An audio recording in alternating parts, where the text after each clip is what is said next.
Palagi po tayo nag-iingat sa lakas ng bagyo. Dito po yung diki namin, medyo di gaano naman malakas.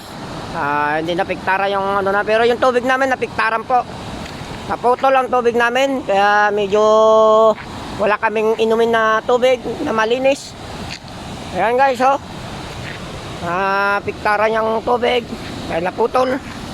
Sa lakas ng tubig, yan, naputol yung tubig namin guys, oh.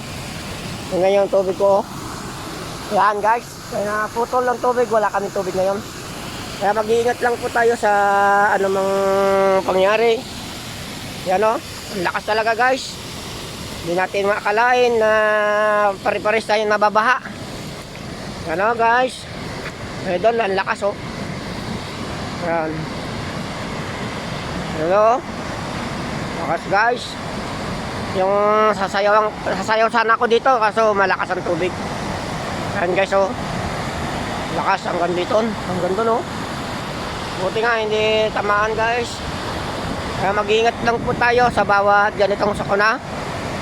Huwag tayo mawalan ng pag-asa sa salita ng Panginoon. Pero yung tubig namin naputol kasi yung lakas ng tubig, oh.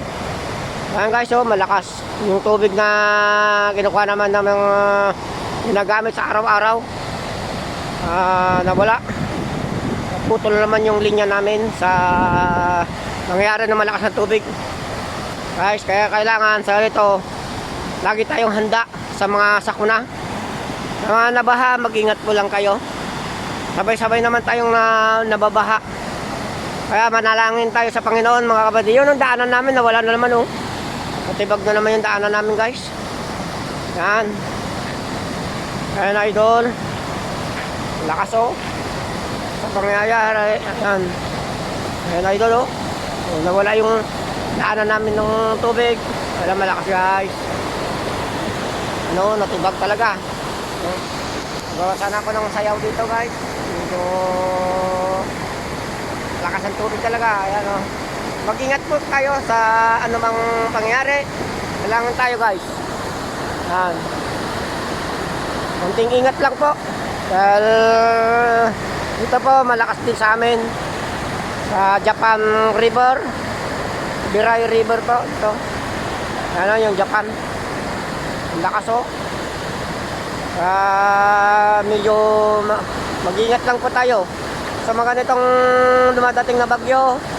Lagi tayong alert sa mga ganitong pangyayari, sa mga nababaha. Lagi tayong handa. May handa tayo na ilaw, gamot, at mga gamit na pang ano sa ano natin sa baha. Mga Lucky Me, ganyan. Yan guys, maraming salamat.